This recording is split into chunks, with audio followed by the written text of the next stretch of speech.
Dies ire, dies illa, salvet seculum in favilla. Ang kwentong ito ay hango sa totoong buhay. Karanasan ito ng nakatatandang kapatid ni Bibe. Natawagin na lang natin sa pangalang RG. G, hindi ko na itatago ang pangalan mo ha. Kita-kits tayo dyan next year. Taong 2007, Barangay Pisaputi, Siraway, Zamboanga del Norte. Itong mga panahong ito ay high school si RG. Mahilig silang magkating classes kasama ang mga barkada niya. Bali, 4 sila noon sa grupo. Merong close na kaibigan si RG dito. Natawagin na lang natin sa pangalang Kevin. Mahilig daw itong umakyat sa puno ng buko para kumuha ng buko. Paminsan-minsan daw ay pumipitik ito ng mga tuba para meron silang iinuming magbabarkada. Isang hapon daw, nagkaroon ng alay lakad sa school nila. Sobrang layo daw ng iikutin mo para makumpleto mo yung alay lakad na yon. Dadaan ka pa daw ng Nara, San Nicolas, hanggang sa makarating ka sa Pisaputi. Isa kasi yon sa mga activity nila sa school. Paikot yon, kaya aabuti ng ilang oras ang kanilang paglalakad. Doon daw sa Pisaputi, merong isang napakalaking puno ng balete. At doon sa tabi ng puno ng balete ay merong patay na ilog. Sabi-sabi noon sa lugar na yon, minsan daw ay bigla-bigla na lang tumataas ang tubig doon. Tapos biglang mawawala. Tatagal lang daw ng ilang minuto yung pagdaloy ng tubig sa ilog. Tapos maya-maya lang, mawawala ito at bigla-bigla na lang matutuyot. Duda ng mga nakatira noon sa Pisaputi, merong engkantong nagbabantay dito. Kaya yung mga residente doon ay ilag doon sa puno ng balete. Kapag dumadaan pa daw sila, lahat sila ay tumatahimik at nagpapakita ng respeto sa puno na yon. Halos lahat ng matatanda daw ay takot ding dumikit doon. Kasi alam nila sa mga sarili nila na sadyang napakalakas ng engkantong nakatira doon. Ultimo sila ay nabibilib sa ginagawa ng mga yon. Meron pa daw isang beses, nung nawala ng kuryente sa buong Pisaputi, paglabas nila ng bahay, punong-puno ng mga alitaptap yung puno na yon. Tapos sabay-sabay nag-alisan sa puno yung mga alitaptap para bigyang liwanag yung buong barangay nila. Magmula noon ay talagang nirespeto na nila yung puno ng balete. Isang tanghali, nagpasya sila RG na pumunta sa Pisaputi. Sakto namang lunch break nila noon kaya doon na sila dumiretso. Mabilis lang daw nilang narating yon kasi nga 4 lang sila. Wala silang hihintaying mga kaklase o teacher. Nung nandun na sila sa Pisaputi, umakyat si Kevin sa isang puno ng buko na nasa tabi lang din ng patay na ilog. Kumuha ito ng buko para meron silang kakainin. Maya-maya pa, bigla-bigla daw sumakit ang mga tiyan nila. Sabi sa akin ni Bibe, normal na nangyayari daw yan kapag kumain ka ng buko tapos walang laman yung tiyan mo. Halos mamilipit daw sila sa sakit. Ilang minuto lang, bigla-biglang nagkaroon ng tubig yung ilog. Takang-taka sila dahil biglang tumaas yung tubig doon. Patay yun. Hindi na sila nagdalawang isip. Dali-dali ay uminom sila ng tubig doon para maibsan yung sakit ng tiyan nila. Pagtapos nilang uminom ng tubig sa ilog, nakaramdam daw sila ng ginhawa. Pumunta sila doon sa puno ng balete para magpalipas ng oras. Medyo mainit pa kasi ng mga oras na yon, kaya sumilong muna sila. Habang nagkukwentuhan daw sila sa ilalim ng puno, meron daw silang napansing lata na naglulumot-lumot na. Yung itsura daw, parang ilang taon na yung nakabaon doon. Tumayo si Kevin tapos tinawag niya yung mga barkada niya.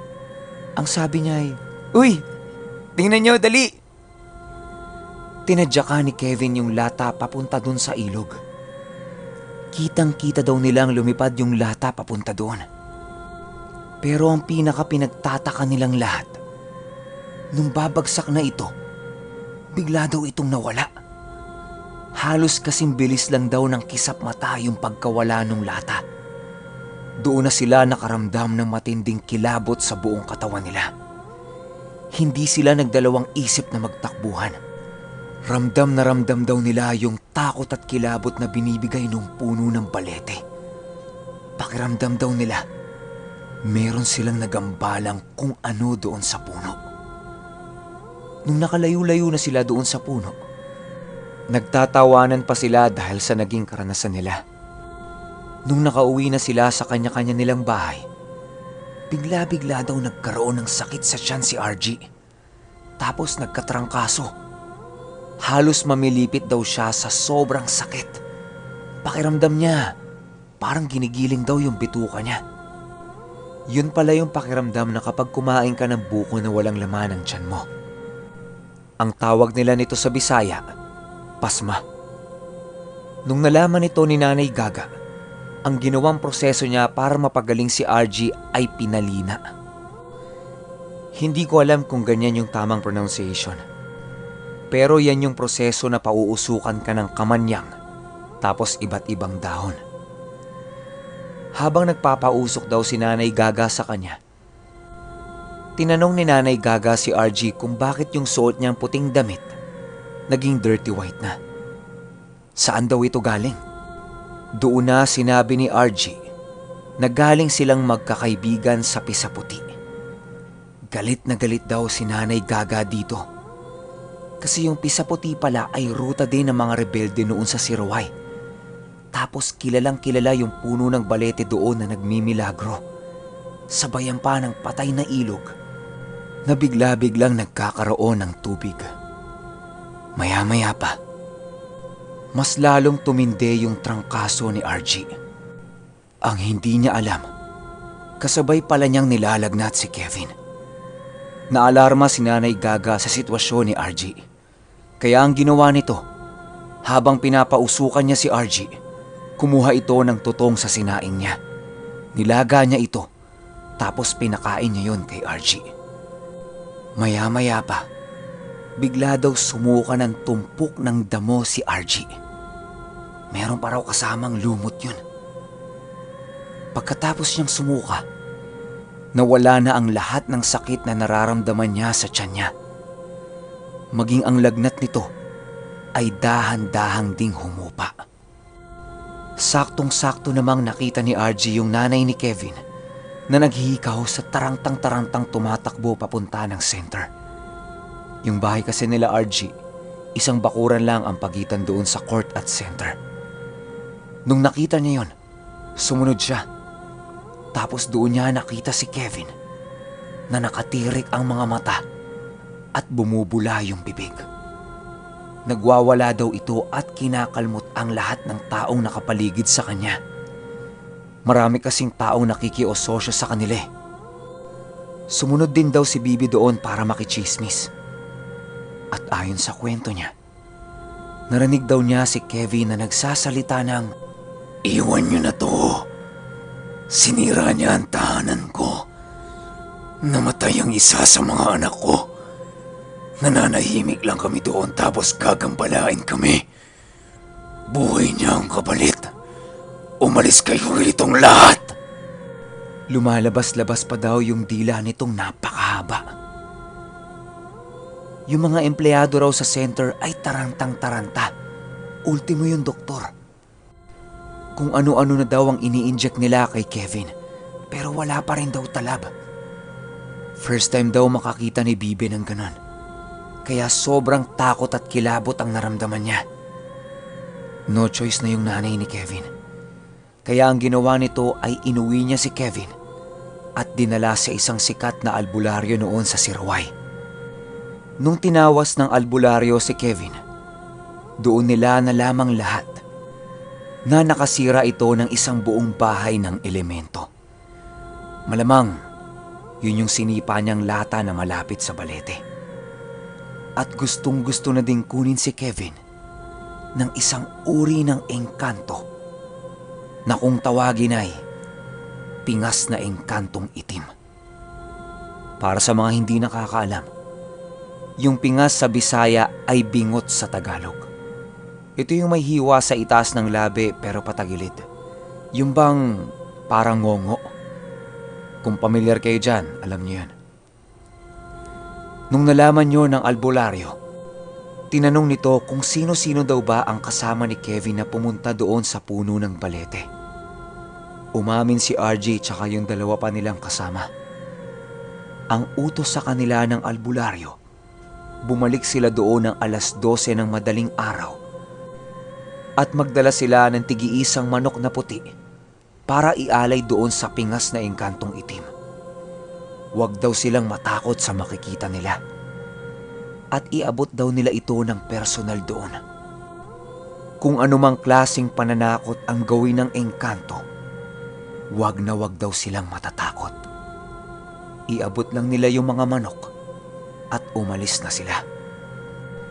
Nagpasya silang magkakaibigan na bumalik doon dahil yon ang utos ng albularyo sa kanila. Nung mag-aalas 12 na ng gabi, pumunta sila ng Pisaputi. Wala pa man din daw sila doon kung ano-ano na ang nakikita at nararamdaman nila. Nabagat pa daw sila ng kabaong na lumulutang. Kaya mas napalayo ang ruta nila papuntang Pisaputi. Iniwasan kasi nila yung kabaong. Nung malapit na sila sa puno ng balete, ayon kay RG, malayo pa lang daw sila. Meron daw silang nakitang umahon doon sa patay na ilog. Napakalaking nilalang daw tapos napakahaba ng buhok. Kulay lumot daw ang buong katawan nito. Mahaba ang mga braso na halos sumayad na sa lupa. At ang pinaka nagpakilabot sa kanilang magkakaibigan ay yung nagpagpag ito ng tubig sa buong katawan niya. At may mga matutulis na bagay daw ang bigla-bigla na lang umusli sa mga balat nito.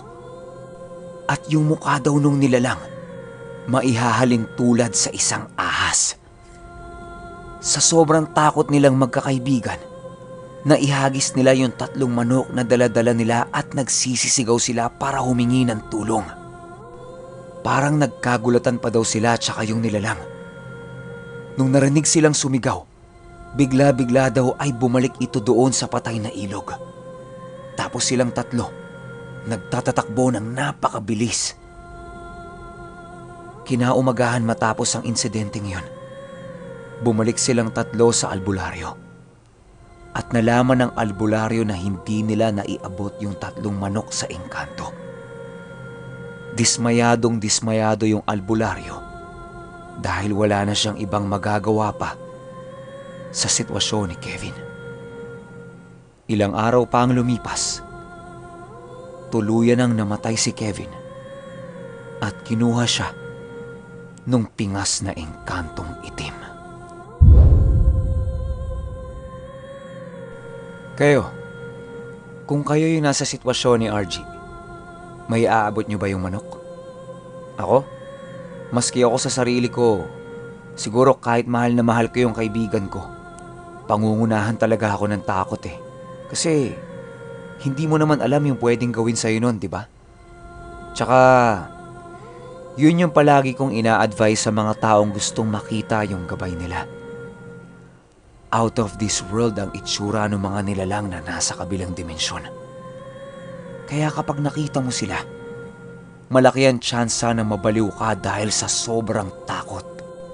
Kaya yung mga hiling ng hiling na makakita ng multo, duwende, engkanto, maligno, ultimo aswang, at kung ano-ano pa, pag-isipan ninyong mabuti. Dahil hindi biro ang pagpasok sa kanilang mundo.